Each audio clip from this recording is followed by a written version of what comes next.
Bayangkan kamu sudah berjalan ratusan kilometer di bawah terik matahari, gurun yang membakar, hanya untuk diberhentikan di depan pintu rumahmu sendiri oleh orang yang pernah menyiksamu. Tensi di lembah Hudaybiyah sudah berada di titik didih.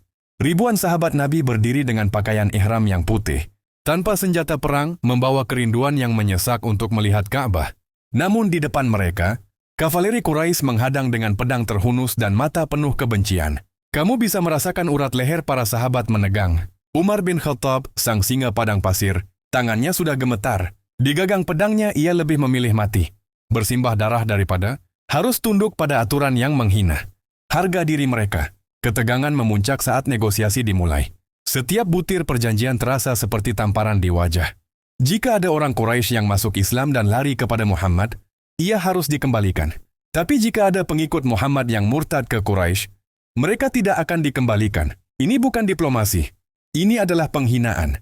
Puncaknya, saat nama Bismillahirrahmanirrahim dan Muhammad Rasulullah dihapus dari naskah karena tuntutan kaum kafir, para sahabat terdiam, nafas mereka berat. Mereka merasa ini adalah hari paling gelap dalam sejarah Islam. Mengapa Nabi mereka yang agung mau tunduk pada secari kertas yang terlihat seperti surat menyerah kalah?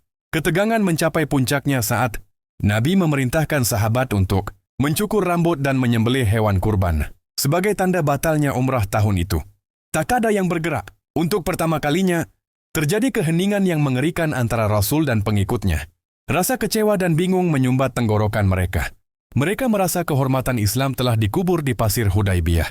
Tapi, bersiaplah untuk sebuah pembalikan logika yang akan mengguncang duniamu.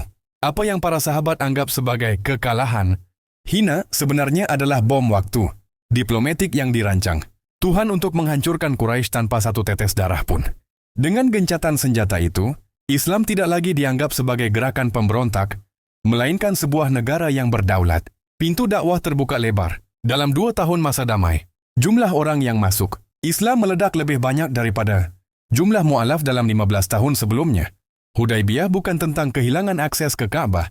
Itu tentang memenangkan akses ke hati seluruh jazirah Arab. Saat Umar dan yang lainnya fokus pada kata-kata di atas kertas, Tuhan sedang bekerja pada peta masa depan. Kekalahan yang terlihat nyata itu sebenarnya adalah kunci pembuka gerbang Mekah yang akan terjadi 2 tahun kemudian.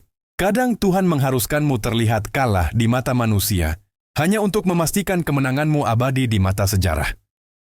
Jangan lupa subscribe, like, dan aktifkan notifikasinya. Terima kasih.